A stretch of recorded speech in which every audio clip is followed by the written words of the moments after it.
So I'd like to welcome everybody to this impromptu Human Up session. I'm your host, Nathan Gangadine, and my co-host is my father and Professor Ashok Gangadine.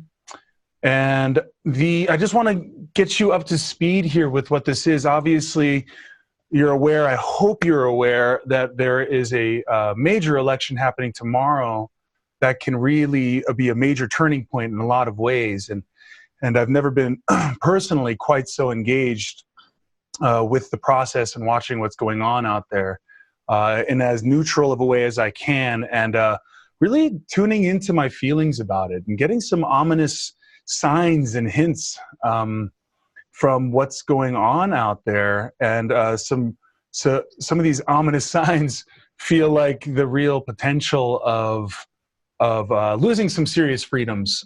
And that I'm putting it lightly because I don't want to sound alarmist or anything like that, but I just really feel that it's time to take it a lot more seriously as a people, as a nation, not just as a nation within America's borders, United States of America's borders, but for all people, because democracy is bigger than just one country. Democracy is profound and universal, beyond ideology, if you really get down to it, which is what we want to discuss today. Ethic of how to be on the planet. And so, with what's been happening lately and these last couple of years, we can all sense the acceleration of the divisiveness in our country, and the pitting against each other of ideologies, and just that ever increasing tension. And of course, that's had my attention for a while, but kind of leading up to this particular election kind of goosed me to be perhaps a little bit more of a participant publicly in bringing forth what my father and I have been talking about for some time. Now, I'm hoping, as you get to know my dad in this video, you have an incredible mind, and I want you to kind of share some of the history that I'm privy to in terms of, several years ago. What comes to mind is when you were at the, in Philadelphia, where they signed the Declaration of Independence, and how that got you thinking about the Declaration of Interdependence, and you presented that in 2012, December of 2012. And I was thinking, and that kind of really is when it started to get on my radar that, wow, democracy, 1776, the Constitution was so much deeper than I had realized. So I'm hoping that we can convey some of that to you guys here today. But I just wanted to share where I'm coming from, because I do feel a sense of urgency. I think that's healthy. I think that's appropriate for all of us to feel a sense of urgency and a sense of duty right now. And when it comes to that, when you think about what it means to have the freedom to vote, and I know a lot of you probably will ask the question, as I have, does it matter? Does the vote even matter anymore? Do they just tweak it? What's going on? And it can be very disempowering. And then you may even say, well, I'm not even going to bother. And I think that that's a real giving away of power when we don't vote. And so, one way to think of it is, by not voting, you're voting to let somebody else figure it out. And that is, I believe, if we keep on letting that go, it'll slip away more and more. So I feel that's kind of the incentive for me to help bring out that feeling of responsibility, because it's a joyous feeling, really. It can be wow, you can go and cast a vote. But it's also, and what I want to get through in this hour, it's also so much deeper than just this election tomorrow. That's just kind of an occasion that's goosing me personally and us to do this. But we have to see past that too, and down the road. And we can't vote tomorrow and then go back to sleep. We have to stay, as we love to say, woke And that's where I want to kind of hand the baton to you, Dad, in our opening here, to give some of your background. And, I ask everybody listening to really listen in close, because this guy will say things that blows your mind that you haven't heard before, especially in regards to this topic. So, Dad, I'd love for you to say a few words, and let's just get the ball rolling like we do. And then, once we're a ways in, we've said our piece, we'd love to open it up for some questions towards the end.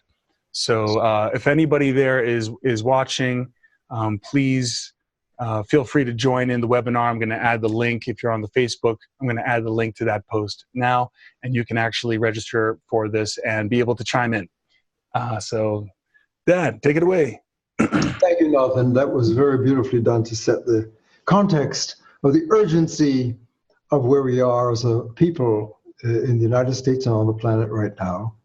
And there's a lot of angst and uncertainty and despair growing in our American context, cultural context.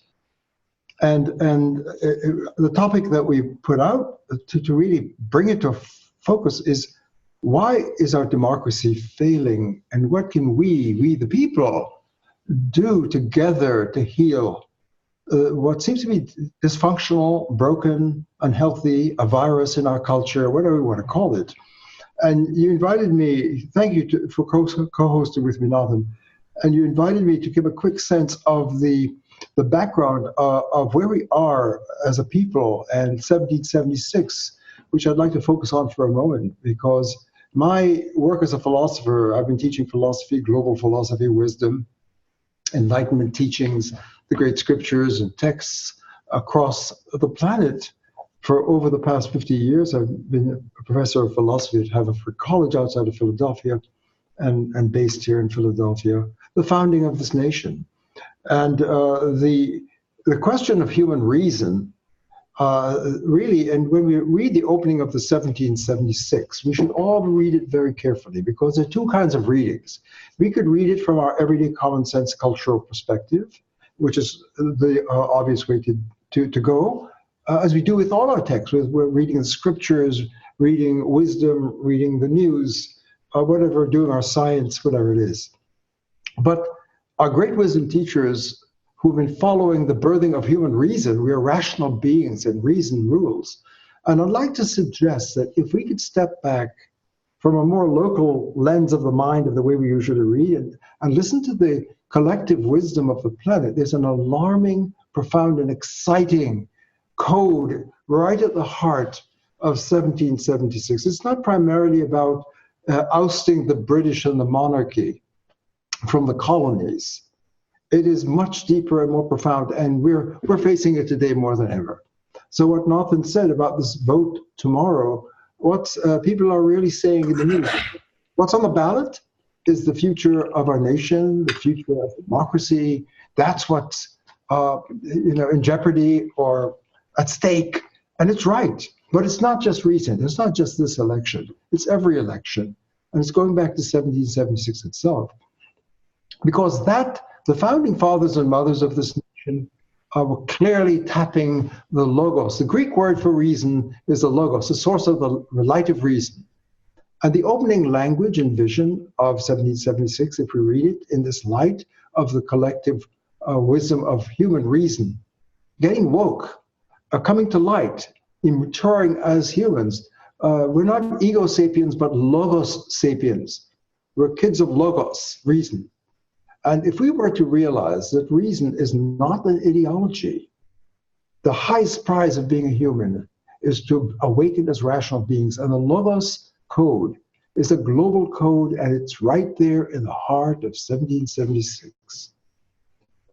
If we read it together, and we will do it now, I'm just giving a quick flash forward to open up our conversation now, that it speaks of, in the course of events, whatever conventions and bands bring us together politically as a people and as a culture, whatever conventions, codes, or matrix, whatever word you'd like to use, because a culture is a pattern and conventions that bring us together as a people and give us our world and our reality and our experience.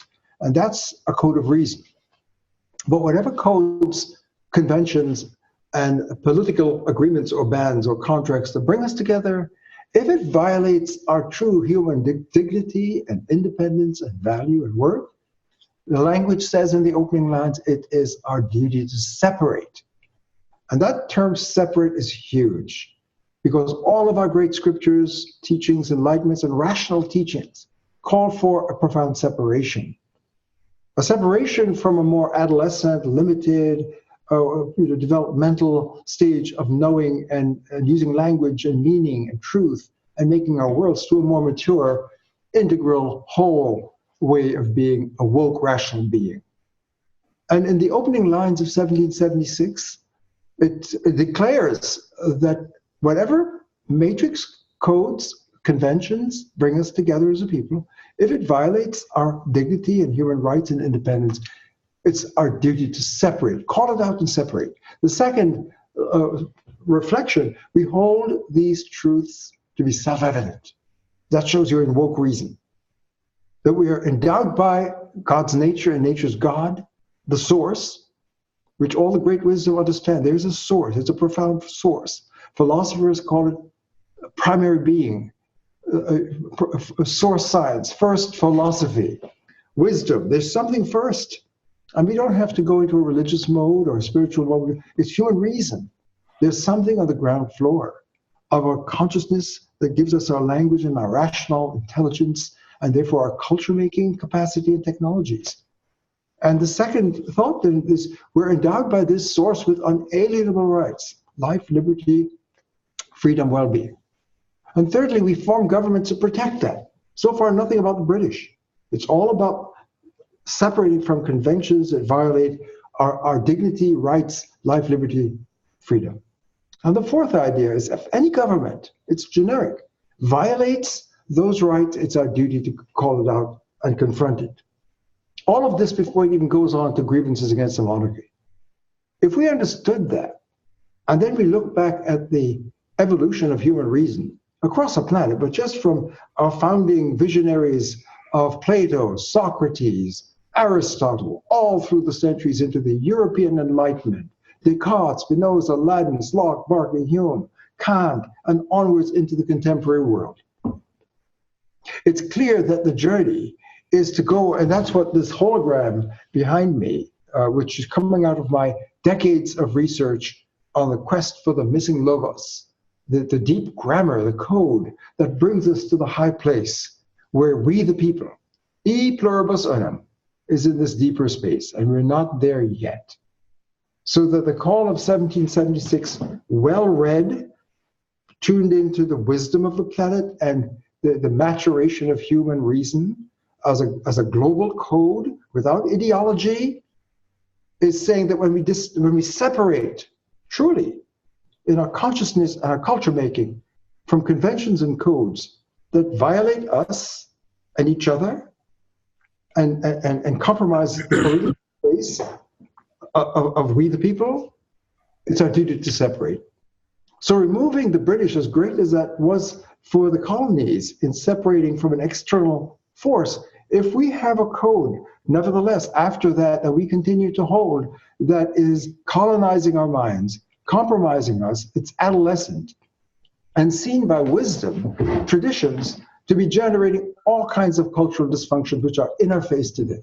Sexism, racism, homophobia, ethnic cleansing, self-privileging, narcissism, clash of ideologies. Why? What's going on? All of that's just to mention a few. Wisdom teaches that they're traceable to the matrix that dominates. And not that I don't want to talk about that yet. I just want to open up a conversation as to how much is at stake. That a democracy can survive, let's call it in the ego-mental-based matrix or conventions that we have not yet called out or faced. There's a hidden code, convention, matrix, political ways of being that are chopping us into pieces. It makes us into Legoland, separating pieces by the very nature of that technology of culture making that has a captive hold on us, that we're not free people. If our minds and our culture making are controlled by this matrix that we have not yet called out, that the great wisdom teachers are seeking ways to call out and call us to mature to an integral whole culture of dialogue. So in the hologram, not whatever you feel it's appropriate. I want to go in simple steps so that the audience, anyone joining us, will be able to follow. But the opening preface that I'm making is that we are being called to cross a line in our human development into a space that is living the code, the logos code, the infinite space where all our languages, all our worldviews, all our stories, that are going on in this space where we are. We have evolved to this place of information processing, the Google space of information, and our language and thought and culture and politics and economics and human relations and worldviews and religions are in this space, and they are competing, and they're in a clash of diverse views and perspectives and ideologies. It's profoundly dysfunctional because we're treating each other as objects, as it, in this space. We're objectifying each other. Can you give us an example there before we get too lost? I want to, when you say I and then it, can you? Yes, the hologram I'm presenting is to capture this stage of human development, language, power, culture making, which is in philosophy, whether you call it logic, the logos science, right, is how we process information. And I, whoever we are, I and we, as the viewer, and the space that we process our experience and events and narratives and stories.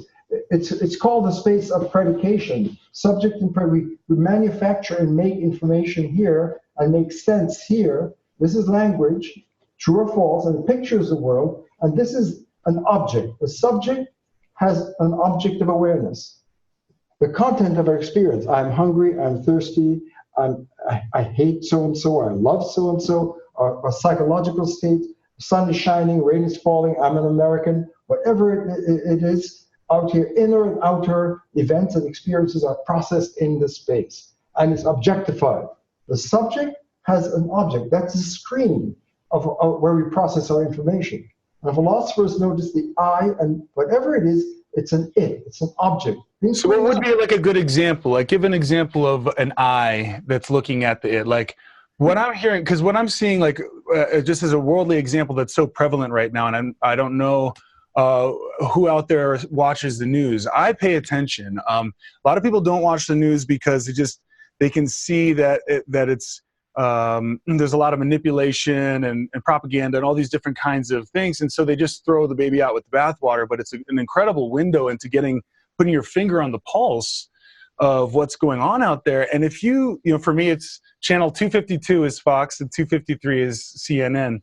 You jump from Fox to CNN and back, it's like two completely different worlds pitted against each other that both are in their minds completely right, and the other one is the it. So CNN is the it to Fox, and Fox is the it to CNN, and it becomes this kind of battle that's symbolizing, you know, media aside, symbolizing what's going on everywhere.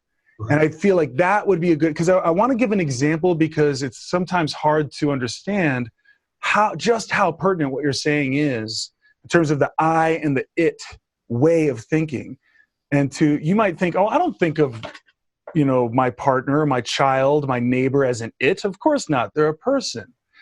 But I think it's important to understand that what you're showing is that when you say it's a code or a way of thinking, think of it this way, guys, like you are looking at your computer or your phone right now. And what's in the background, the code, you don't see the code. You see what the code tells you to see. You see the picture, you see your desktop, you see your pretty iPhone screen or whatever you got, but you're not seeing the code. But the code is there, and it's making everything appear for you to see it that way. So I just wanted to bring that in because what you're pointing out, in my view, and correct me if I'm wrong, I feel like this is like almost exposing the code that's hiding back behind all of our consciousness. Exactly And right. this is where, in a way, it levels the playing field, because what's going on, in my view, is everyone wants to feel like they're on the better side, whatever side. If it's in the blue, if it's in the red, if it's the right, it's the left, it's in the middle, it's whatever side. It's all sharing the same code. And I think if we don't see that, and that's what's generating, that's what's making us pit ourselves against each other. And then, of course, that's going to turn into clashes and wars and violence. And if we don't see that, and we're just in the game of one-upping, in that space, that's how it escalates. And I kind of see it. Would you agree with what I'm saying there? Oh, absolutely. And I'm glad you're calling it out. I'm trying not to go in steps. I don't want to overwhelm the conversation too much. What I was leading up to before I complete the point about it. Why is the technology of our culture of information, this is Google space for 2,500 years, let's say, we have information. And philosophers, logicians try to understand, so what are the laws of language and thought and making sense and reasoning? How do we reason? And what if you call it predication, is one technical word. We have subjects and predicates, and we join them to make it, sun is shining. America is a democracy. I am a man. I have anger. Whatever it is, we join pieces to make sense and picture the world, and this is where our experience is happening. But when we say objectify, that when we're in this red line zone, this is a hidden code that gives us this technology for me to have a language, a story, a narrative. Where do we process ourselves? Right here. When I get more and more working out who am I, what are my attributes, my qualities that belong to me, that differentiates me from everything else, whether it's I'm a male and my size and my weight and my history and my CV, all of the facts that go into making up this ID, for me, that is an object of thought. A subject of predication is a being, an entity. It's an entity. It's a deep word, because if you want to know what is reality, what is being, and you're using this technology, it's going to be these things that we talk about and describe, and our feelings, our psychological states, all being processed here in the screen. That's an object of consciousness, an object, the content of consciousness. So if I'm processing myself here, so I've got my ID, but I am using this technology, then I'm a subject of attributes. I'm a subject of predication. Not that I don't want to get too technical at this point and spoil the main force. Too late. It is a work of art. I'm just kidding. But I do think... It's a Van Gogh painting. I see the painting. Right. It's lover, I see him or her. And who is him or her? Well, it's a being who has, and I got her information code, we think, or don't know it, I want to know it. Everything is objectified. Who is my child? So my story itself, my narrative, my story, my worldview is objectified as content so consciousness at this level has content, and the content is processed in a space, and that space is a space that we call reason and language, and we have meaning and we have our worldview, and we don't know that there's a code. This red line represents what philosophers and logicians would say. There's a code here. What is it? A is A. Now, perhaps others have not even thought about this and gotten baby logic and baby philosophy. A is what makes this code work, just like your reference to a digital computer. We don't see the code, but it's so implanted in our language. It's coded and ingrained into our language that when we learn our language as kids, this is red, this is pen, this is chair, this is mama, this is me, and we get all of the words, and we're using this technology. We are objectifying the content of our consciousness, of and our feelings and our mental states, all in this space. So what does that have to do with what our subject today? Because we're going to be, this hour is going to fly by, and I want to bring that right to the point of... Thank you. That's exactly where I want to go now. Yeah. Exactly.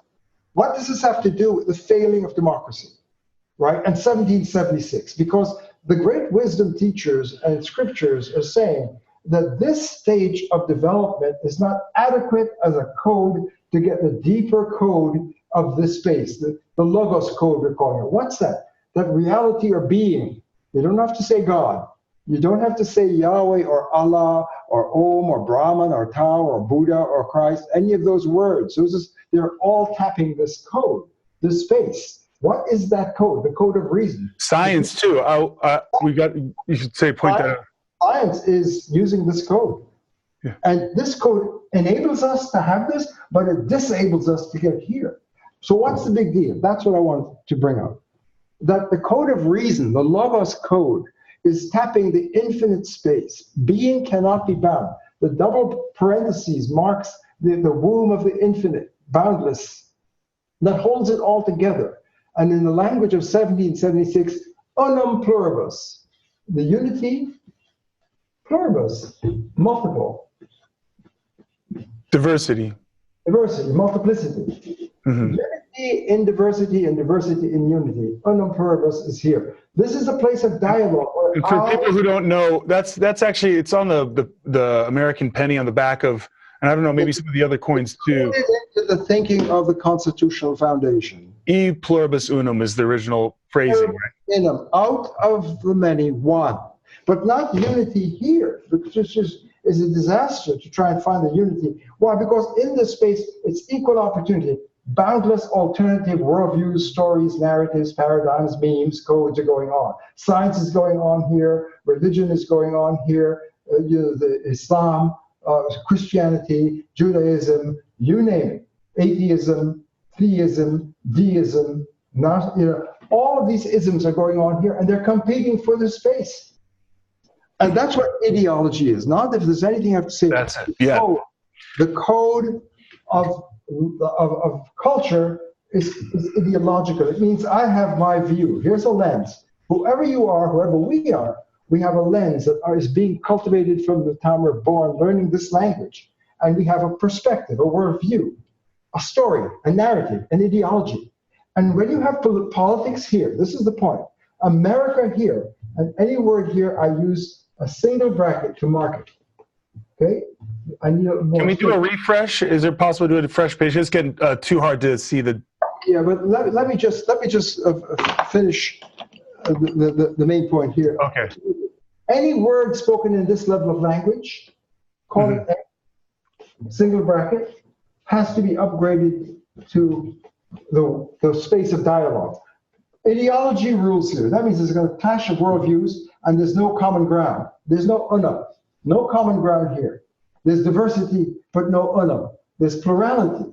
So it's not unity or diversity, which is what's been going on for centuries and millennia. But to rise into a deeper logos code, the code that's in 1776 and in our scriptures, it's in Christianity, it's in Moses, it is in Muhammad, Allah, it is in Tao, it is in Buddha. All of these great coders are tapping into the code of the infinite source. This is the source. So when we say we hold these truths to be self-evident, you're in this space. But all humans, the humans are here. Persons are here. And use double parentheses because everything is a dialogue flow. Dialogue is a key to, is a code of democracy. We the people is here. It can't be here. We're scattered and broken by the very nature of the red matrix that we have not faced. And so to have a deeper medical diagnostic, this is called ontology. Ontology is a science of being. It's not a religious thing, right? It is really getting to the code of reason, and we're rational beings. But we've seen reason here, single parentheses reason, but it has not matured to integral, holistic, connected, mature reason. That's where we find and see and experience a deep connectivity of all of these stories. As diverse as they are, Genesis or Big Bang, pro-choice or pro-life, whatever it may be that the stories, they compete and they clash, and there's polarization and there's gridlock, and there is the attempt to get bipartisan here is impossible because it's a partitioner. The law is a partitions. It's separate. It makes fragments and oppositions, and it's in monologue, not dialogue. This is huge because we need dialogue to flourish as a culture, as a polis, a community, and as a democracy. We the people, the demos, the democracy is we've got to be persons. What is a person? You got to get woke. Okay, so we have to. America has to get woke to complete the 1776 call to separate from thought forms that violate our true dignity and freedom. That's what I really want to open up with now. It's very serious. So that it's no accident that you're going to find. So what's culture like in this space? And we need several sessions to draw this out. We know that. But this is a quick, fast flash. This is really a trailer for what we need to do. If this is broken, if our being is broken, if me here is not the same as me here, this is organic me. This is inorganic Lego. I'm a Lego separate entity here. Everything is a Lego. A Lego. This is Legoland. This America, single bracket America, is Legoland if it's using this matrix. But so are all the humans and all the cultures across the planet. If we're using this predicative information processing matrix of culture making and self-making, language making, truth, then we're going to be in a fragmented, bipolar, multipolar, dualistic, broken culture. That's the symptoms are going to be like racism, sexism, homophobia, slashing our children, objectifying our children, the violation of the parent-child relationship. Lovers, if your lover is here, it's not the same as your lover encountering you in the open space. This is sacred open space. The unum, the infinite spaces, it's well known in philosophies across the planet, whether it's Buddha speaking or yoga speaking or Jesus speaking, I am the way, the truth, and the life. For example, the yoga is to move from here to here. The Buddha is saying this is suffering, and this is where we get the Buddha Dharma, become whole. Our being is here. Mm-hmm. Here we're cut off from being. This is being, the mature being, the rationally woke person. So the call of 1776 understood here is we got to let this go and rise and get woke together to be citizens, officers of Logos. And that really, to me, is what is the deep diagnostic of where we are at this point of our culture. Mm-hmm. When we were founded back there, 1776, slavery was on, objectifying other people. Women can't vote. They didn't have the rights, right? There were all kinds of isms and clashes, the great civil wars that came about, and on and on. So this place is not the place of truth and knowledge. It's opinion. And therefore it's sophistry in some sense, because we don't have a ground for truth. What's sophistry mean? Sophistry is a word, it's pseudo-philosophy. Socrates, when he was confronting wisdom, the thought that wisdom here is in the Lego, a Google space. Mm-hmm. Wisdom is not here. Wisdom is getting into the Logos, tapping the lights of reason. Mm-hmm. And Socrates saw that the wisdom teachers of the day were alleging to have wisdom, but wisdom here is not true wisdom, because it's not tapping the foundation of knowledge and the origin of the rational light of reason, self-evidence. Well, see, and this, I think, is really a core issue of what's going on and what we're facing right now. Again, to bring in the news as an example, or fake news, which is one of the big things being thrown out there, it's like anything. It's almost like now you can say anything to anyone about what anyone's saying, and we're seeing playing out of exactly what I see you pointing out, which is it's all opinions. There is no truth. There is no common ground, essentially. It's just that you've got your way, I've got my way, and we almost think that that's somehow more enlightened, to be like, your truth is your truth, my truth is my truth, we all got our truths. That's wrong. What that implies, if I can just finish, what that implies is that there is no meeting place. That's right. So that's not togetherness. That's the pluribus without the unum. That's where, I'm going to have, you have your way, I have my way, but don't cross my boundary. And there's that matrix again. That's, look at any map and you just look at the borders and the divisions and all of that stuff. That's all there in our consciousness and in our cultures too. All those divisions, all those lines, all those boundaries, all those my land, your land, all that stuff is a product of what you're pointing out there at the bottom of the hologram. Boundless views. I just wanted to point that out. That's so huge, because I want to kind of also touch on that point of so if you're going to vote, you can see why a lot of people would be like, well, what's even the point? It's just a bunch of opinions, and everyone's pointing at everyone else saying I'm right, you're wrong. And who do you choose? You feel like, I've heard a lot of people express the sentiment in different ways. Do you choose the puppet on the left or the puppet on the right kind of feeling, and so what's even the point? That's right. And so I feel like it's so important to, understand a deeper purpose of voting, as a part of our journey today in terms of each of our duties as a citizen to save this nation, but it's not just, I don't want to make it just about America. It's because we're all in this together now. We're all sharing the planet. Human space. It's a human space, exactly.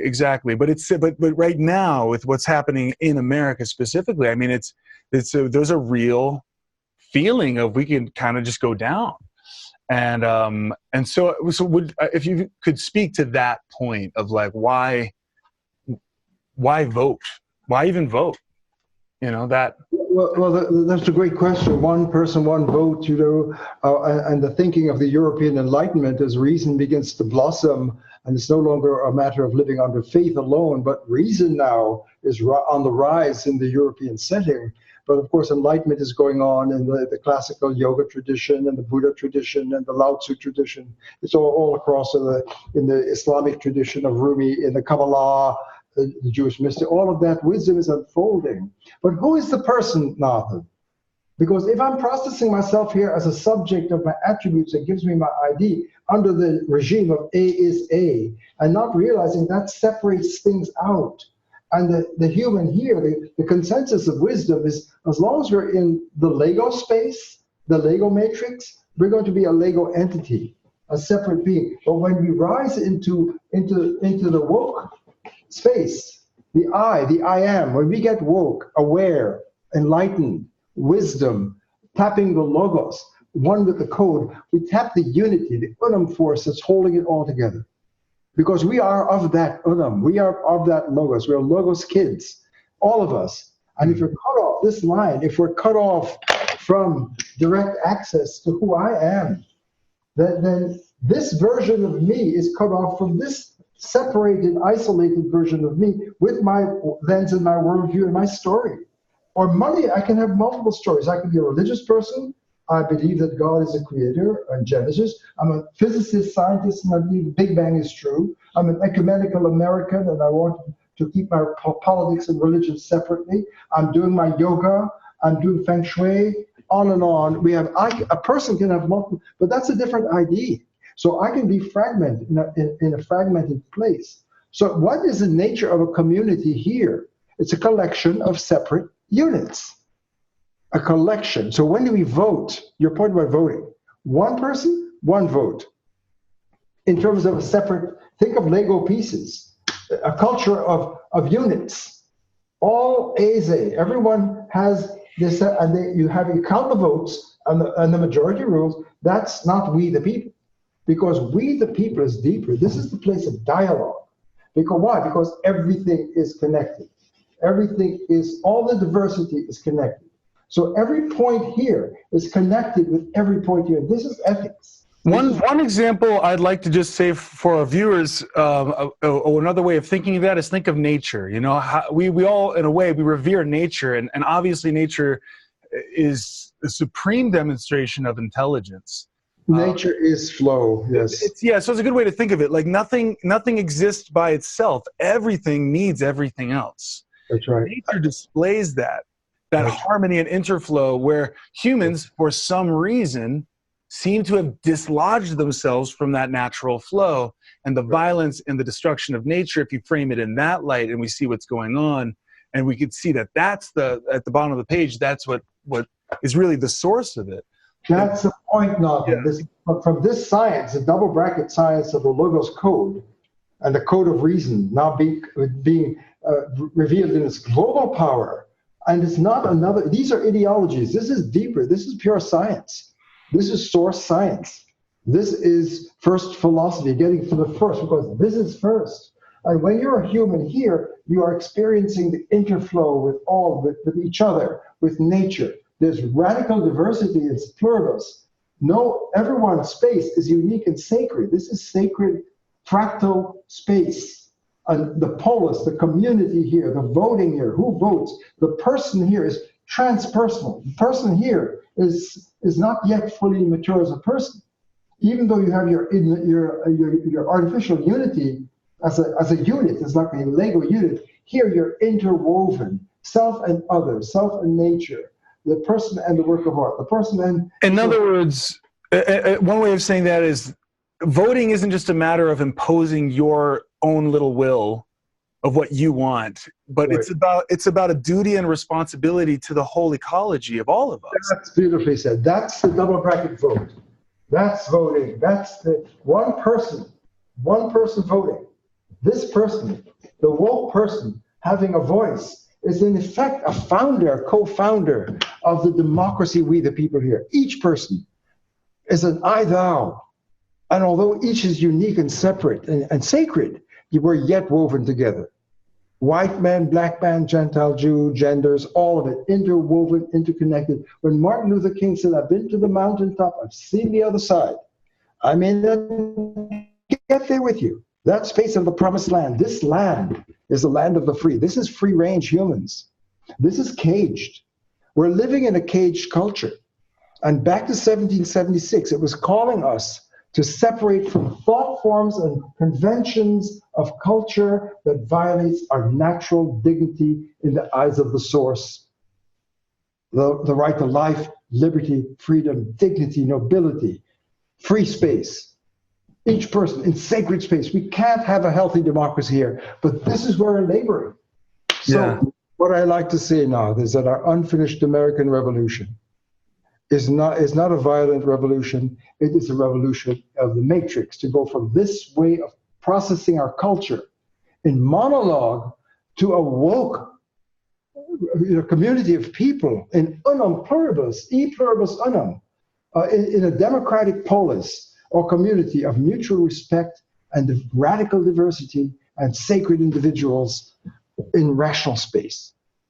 That, to me, is what we're trying to bring out. So when we see that the culture is not working, democracy and the power play of votes and Republican, Democrats, and the split and independents are all here and trying to solve the problem. There's racism, there's sexism, there's homophobia, there's a slashing of our kids, there's opioids, addiction, there's bipolar disorders and all kinds of psychological symptoms. There's relativism and the failure of having common ground in the monologue space, the clash of worlds and civilization. It's a form of violence. This technology, for all that we gain with information-ism and Google information power, it has an objectifying, slashing violence embedded in the code itself. Mm-hmm. So to have a life here is to be colonized by a matrix that we have not yet seen that red line. Right? We need to call it out. And that's what we're seeking to do in the light of wisdom and the evolution of reason, human reason. Mm-hmm. That's the point. And the code, the 1776, was opening this vista based upon the centuries of wisdom and rational awakening and rational light. That was called the European Enlightenment, in effect, that was generating the vision of a breakthrough, of a holy experiment to democracy. We, the people, hold the power in noble autonomy and self-rule. It's here. It can't be. So that's what we're opening up. Well, you're saying something really, huge when you say our unfinished American Revolution. That's pretty big thing to say. I mean, because we all think, oh, well, that happened, back in the 18th century. Are you suggesting we haven't gotten there yet? And I believe that's what you're saying. Is we have yet to really become America in the truest sense. And another way of seeing it is like, we can think that we're free. Technically, I'm in a free country. Yeah, okay. But are we actually free? That's the point. I'm not talking about because of the man or because of the Illuminati or I'm not saying like that. I'm saying, but are we actually free inside of ourselves if we're all participating in that same Lego, as you put it? It's so serious now. That's why I say, are we free? If what I would ask others across this land and across this planet, as a human being and as a culture, if we are in this matrix of A's A, language and culture, and we're here, and the great teachers of wisdom are saying this is bondage, it's mind binding, it is binding our experience, it's cutting us off from a deeper access to a woke, awakened, happiness, peace, liberty. Peace, exact peace. This is peacemaking. Peace. This is a war zone. And if you're seeking peace, we have to rise to dialogue. And so one of the things we could do, and the many follow-ups we'll have of this conversation, is here We can't have dialogue. Single bracket dialogue is not deep dialogue. Dialogue means through the logos, dialogos. And it's tapping in the logos. So why is that so important? It is because now we're in the common ground. It's not here. Trying to find a resolution in this polarizing space within this matrix that we have not yet faced. That's the unfinished revolution. It's an unfinished American evolution. So America here, a culture here, is not the same as America here. And call the vote, every human, every American, let's see, to be a citizen has to get woke in rational consciousness and intelligence. It's our duty to get woke.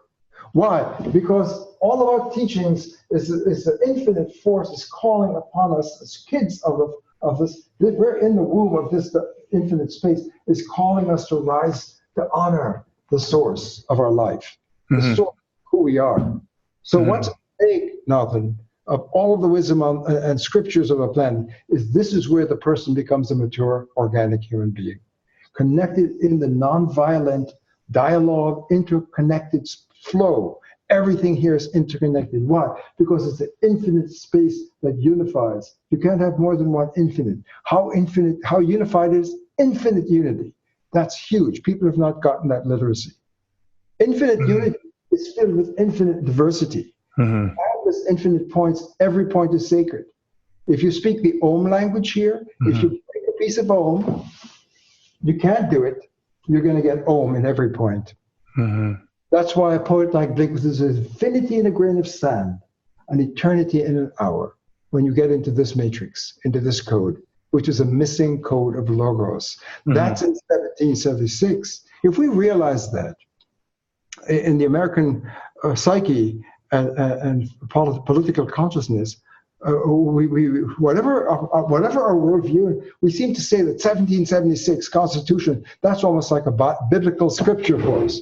It's our constitutional document. But if we saw that 1776 here in this code is not as powerful in unum pluribus as 1776 here, that's why I dare to say our American Revolution, to separate from the codes that creates our profound dysfunction and loss of human dignity and freedom. We're caged, and here we're free. It's a very severe thing we're suggesting. But in the light of reason, the light of logos, we are not yet free. We're still bound. We're broken in dysfunctional pluralism of worldviews that has led to relativism, sophistry, and postmodern multiple perspective opinionism. The best you can have here is not knowledge, woke knowledge, but opinions in collision. That's what sophistry means, right? Or relativism. There is no truth. Or if there's absolute, it's going to be my story is the only truth and the others are displaced. And there's deep competition politically for dominance in this space. So I know we've covered quite a bit, but if you read the opening of 1776, before it even gets to questions of separating from the British, it is clearly separating from any conventional thought forms and culture making that violates our human dignity and self-evident truths of life, liberty, well-being, happiness, freedom. And so that is, so voting is, am I voting here or am I voting as a woke citizen, an officer of Sophia, Logos? Sophia is the Logos Sophia is a name for wisdom, the embodiment of wisdom, the feminine energy of Sophia. And so Philosophia, a philosopher, my profession, is a lover of Sophia, Logos Sophia, the light of reason. But here, by being cut off, there is a mythology, a hatred of fear of reason, because it's very fearful and traumatic to think of letting go of everything I've known and familiar in my life here, my story, my ID, my belongings, my stuff, to step back to a higher version of myself. It feels like a kind of death. And our great teachers and scriptures are saying you have to have deep courage to make the journey from this matrix that we're very used to and we're adjusted to it, but it's dysfunctional. Yes. It causes suffering and unhappiness and breakdowns. So we're suggesting that the vast range of dysfunctions in our failing democracy, what's going on, it traces to the matrix that's pulverizing and breaking apart into Lego pieces Space is space, time is time, color, figure, texture. Every word gets separated out. Whereas here it's space-time. It's not mind versus body. It's mind-body. It's mind and word. It's word and word. It's I and thou. Yeah, That's beautiful. I'd like to, the time's flying by, I'd like to open up, if anyone who's attending would like to raise their hand, there's a little function by your name that you can raise your hand if you want a question, and I can bring you on, or feel free to type it. Oh, look, we actually do have a question. If we knew that we are an integral, important part of the whole, would we know that every vote does count? That's right. That's from a Terry Myers. Thanks for chiming in, Terry. Terry, that's a beautiful question. That's beautifully said, because the whole point of the foundation of democracy here is every human is sacred. Every vote counts. And because of the nature of this field, which is fractal and interconnected, that the local is global. Why? Because every point is encoding the entire field. So every human, every vote, every person is absolutely vital. And the great teachers of wisdom understood, Nathan and Terry, that what you do matters to the entire field. That's a butterfly effect, the butterfly effect. Science, physics is now getting it.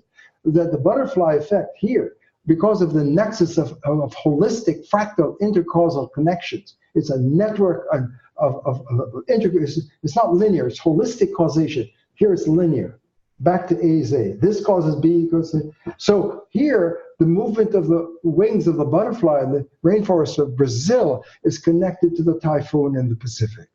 Why? Because it's all interwoven. So every vote, every act performed here has a symbolic world vibrating network, a ripple effect of a butterfly effect. Basic science. I think it's a brilliant question too, because and I think that's the reason a lot of people feel like, because there's two kinds of one, and this is where the single bracket, double bracket difference is so indispensable, guys. I know it might seem a little jumbled and hard to get at first, but it's really a feeling. If you think of yourself down at the bottom, that's awesome. And just if you just think of yourself as one next to 8 billion, you feel insignificant. Again, that's this code, that's this way of thinking. That's the Lego version of one, separate, unit, insignificant, measured against the numbers of people. But when you see a double bracket one, if we put it, and I would love it if you could, picture that. It's a whole different understanding.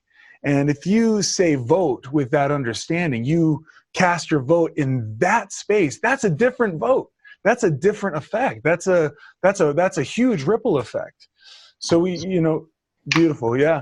So I just love that question, Terry. Thank you so much for bringing that awareness in, because that's really what I was hoping to convey, is that it does matter. It really does matter, each one of us.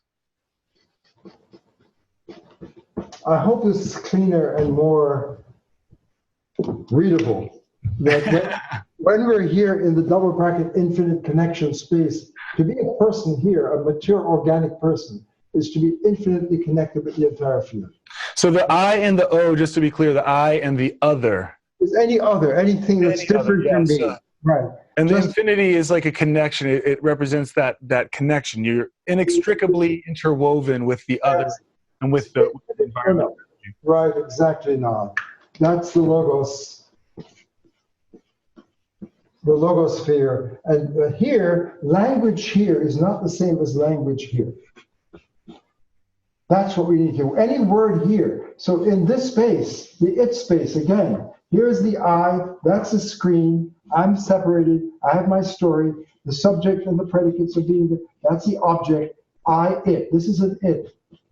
But here, it's a sacred other. Whether it's a work of art, this is objectified, this is standing in the presence of. This is sacred space. And sacred space for every human relations, for the child, the mother and the child. The lovers are here. True love, double bracket love, is the intimacy of I, thou. It's dialogue, dialogos. It's dialogue. Here, your lover is objectified. inadvertently by the slasher. You cannot not objectify her. So if you're getting a Valentine's card and you say, honey, you're the greatest thing that, right? You're the greatest thing in my life. She's not a thing, or he. Yes. If you get a double bracket Valentine's card, here, love, that your love is sacred. You are sacred. Your lover is sacred, right? Your child is sacred. The other, nature is sacred. It's all organically interflow in this space of culture, in the woke human space. Right? When we turn on the lights of human reason and fulfill who we are as persons, it's called transpersonal here because the person here is cut off. The person here is transpersonal, but it really is the real person. It's the real mensch, right, to use that term. The Ubermensch, whatever name you want to use, when we get woke, that's the citizen. So every American getting woke, saying I am, and to realize, not just to say it, but to be I am, is to get woke in the meditative, integral, holistic, rational space of science here. Shanti Accardi has chimed in asking, I'm trying to understand, is the intention behind the vote the thing that makes the difference? The intention, you can have intentions. Great question. Our intention, it's a great question, Shanti. The vote, the intention, I intend to open the door. I intend to vote. I intend to have health care. I intend to not build a wall. I intend to build a wall. Whatever an intention is, the voter has an intention as a thought content. But here, what is intention here? When we become mindful, that's intentional. And when you become mindful here, I'm tapping the ethos, the rational, the law of ethics, of compassion, of love, of the sacredness of nature and of each other. And we act in that truth. We are one with that. I am my intention. So it's not the intention behind. It's not an external objective. It's by having a sacred polis, community, the democratic sacred space of we the people, coming together in a deep diversity, mutual respect, non-violence. Here there is violence and objectification. So it's not just the intention behind the vote. I vote, single bracket vote, I vote with an objective to get. I want to lose weight, I diet. I desire to get into college, I'm gonna get grades. That's a kind of the intention behind. So we can vote here with my agenda of what I wish to vote for. What is my personal interest in voting? And what do I want my representatives in Congress and the senators and the elected president to fulfill my wishes? And so my vote is my wish, is my want, is my desire, is my objective. But when you get in the zone, so to speak, when the athlete is in the zone, the soccer play is the soccer, the runner is the runner, the lovers are one in their diversity. Diversity here is sacred, it's real. Otherness is real. Diversity here is alienated. I and other. So the organic space of when Jesus is saying, I am the way, the truth, and the life, what is Jesus' intention? When Buddha says, this is the way of Buddha, this is the way of suffering, coming to the compassion. To be a Buddha is to live the compassion, to be one with the compassion. So I hope, Shanti, addressing the point about the intention behind the vote. Whatever we do in the double bracket sense, ritually, is sacred action. So the vote is a vote of compassion to sustain the life, liberty, constitutional code. We embody the code in every act. So that's what, Nathan, when you say, I voted, and you use double brackets recently in a post, right? You can vote here. You saw that? I saw that. Or you can vote. And what Shanti's saying, what is it to vote? It means to walk your intention, to be your intention. How do you show that? In love, in compassion, in respect for the other, to honor diversity, to honor nature, right? And this is where ethics flows. That's the intention.